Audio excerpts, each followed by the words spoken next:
Olá, amigo, olá, amiga. É um prazer estarmos novamente aqui juntos neste nosso programa A Luz do Evangelho. Conosco, como sempre, o nosso amigo Duraide. Olá, amigos internautas. É um prazer, uma alegria estarmos de volta para mais uma jornada de estudo à luz do Evangelho. Hoje nós estaremos dando continuidade ao capítulo 7 do Evangelho segundo o Espiritismo, que tem como título Bem-aventurados os pobres de espírito. E nós hoje vamos tratar de dois itens deste capítulo, que são os mistérios ocultos aos sábios e prudentes, e também vamos falar sobre o orgulho e a humildade. Falando então dos mistérios ocultos aos sábios e prudentes, Jesus falou a seguinte frase. Então Jesus disse exatamente essas palavras: Eu vos rendo glória, meu Pai, Senhor dos céus e da terra, por haverdes ocultado essas coisas aos sábios e aos prudentes, e por as haver revelado aos simples e aos pequenos. Esta passagem está em Mateus, capítulo 11, versículo 25. Na época de Jesus, as palavras prudente e sábio eram sinônimos, então diziam a mesma coisa. Então, aqueles chamados sábios e prudentes eram os escribas, os fariseus, os rabinos, aqueles que dominavam todo o povo, porque, como já dissemos, o povo era realmente uma massa ignorante, não é? Eles não sabiam ler, não sabiam escrever. Muito bem. Então, nessa passagem, Jesus disse que tinha ocultado dos sábios e prudentes. Por quê? Porque tinha ocultado as coisas de Deus. O que ele tinha ocultado? Essas coisas, as coisas de Deus. Tinha ocultado dos sábios e prudentes. Parece meio contraditório, Jesus ter dito que tinha ocultado dos sábios e prudentes e revelado aos simples essas coisas divinas. Até porque é muito mais compreensível uma pessoa entender, sendo sábio, do que uma ignorante que não sabe nem ler. O que você pode nos esclarecer mais aqui, nosso amigo? Na verdade, Jesus falava não para aquele momento, ele falava para a eternidade. Essa é a verdade, e nós precisamos começar a admitir. Então ele não veio simplesmente falar para aquele povo que estava lá em Jerusalém. Ele tinha que falar e saber que o falar dele ficaria para sempre com a humanidade.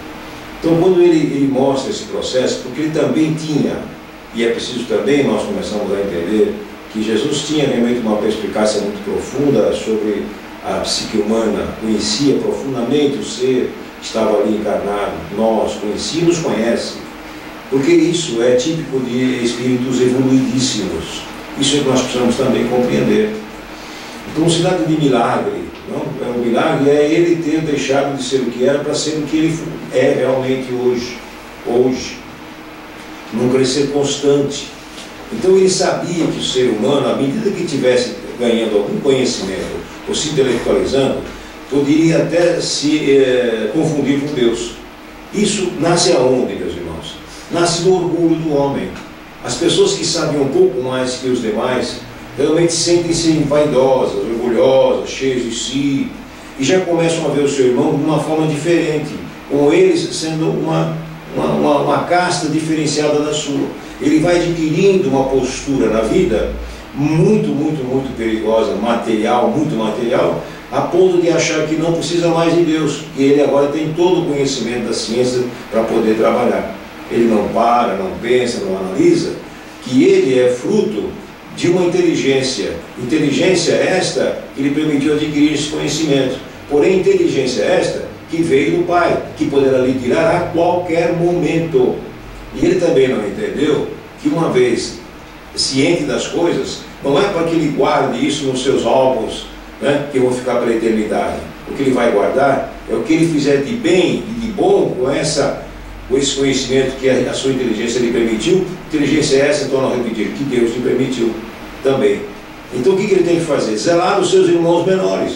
Então, ao contrário, em vez de ele mostrar uma soberba com o seu conhecimento, ele vai mostrar que o conhecimento está lhe trazendo cada vez mais humildade, porque ele percebe que se ele conhece um tanto, é porque existe outro tanto ainda para conhecer, e ele então se vê assustadoramente como um ignorante ainda diante do saber completo, do saber eterno. Então Jesus foi muito feliz, né? É melhor falar com aqueles simples que me compreenderão e não se deixarão envaidecer pelo conhecimento que tem, ao passo que o homem que sabe, o sábio, né, passa a ter realmente uma soberba, um poder sobre os demais. E isso não é sabedoria, isso é orgulho. Realmente. E essa questão, né, Jesus bem colocou que ficam esses sábios, né, procurando as coisas na terra, ou melhor, da terra, né, e os pequenos procurando as coisas de Deus. E você me fez lembrar aqui de uma questão interessante, porque desde os tempos de Jesus, que a religiosidade ela vem caminhando em separado com a ciência. E isso veio por longos e longos anos, havendo um certo antagonismo de compreensão, de conduta na religiosidade, vamos chamar assim, né? E também com a ciência. Elas vieram trabalhando em linhas diferentes. Tanto que nós temos na nossa história muitos, né, filósofos e muitos cientistas, né, que foram execrados pela igreja, foram queimados, né? A exemplo de Galileu e outros mais, né? E de Sócrates também, etc. Muito bem. Agora nós temos visto que a hora já chegou, não é? E a espiritualidade tem nos enviado muitos espíritos evoluídos de tal forma que ele, aqui encarnando, ele vai também ir para a ciência, não é? Mas dentro da ciência ele vai começar agora a tentar desvendar as coisas de Deus, trazendo a religiosidade para dentro da ciência, como a gente já tem visto aí alguns sinais com algumas pessoas fazendo essas experiências. O que você pode nos dizer disso?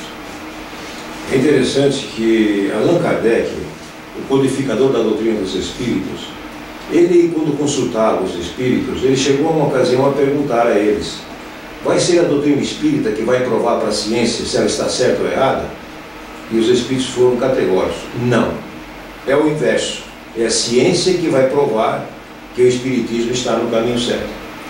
E hoje nós estamos vendo tudo isso ocorrer. Aquilo que já foi dito há 60, 50, 150 anos atrás, quando foi feita a codificação, o prazo limite 152 anos atrás, né? Que foi dito, e está aí para ser conferido por quem quiser, no livro dos Espíritos, no livro dos Médiuns, enfim, na codificação da doutrina espírita. Hoje a ciência está começando a revelar esses ensinamentos. Então o que isso acontece? Quem é a ciência? A ciência é os olhos divinos, os olhos de Deus, que Ele empresta aos homens num determinado momento da evolução dos homens, para que ele comece a conhecer a vida e conhecer o seu meio ambiente. A ciência não cria nada, a ciência não inventa nada, ela só descobre o que existe.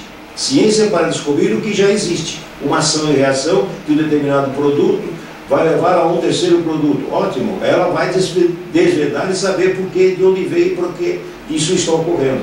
Então ela vai buscar as coisas reais, palpáveis. Ela quem vai realmente provar que o cristianismo, a doutrina do Cristo, que é a mensagem de Deus, a mensagem divina, o evangelho, resumindo, é realmente alguma coisa muito verdadeira. Porque está hoje se confirmando tudo quanto os Espíritos disseram. Então o que quer dizer? Que nós já estamos assistindo hoje a união, o namoro que veio vindo e agora já está né, prestes a uma verdadeira união entre a ciência e a religião. Estamos realmente no limiar deste momento.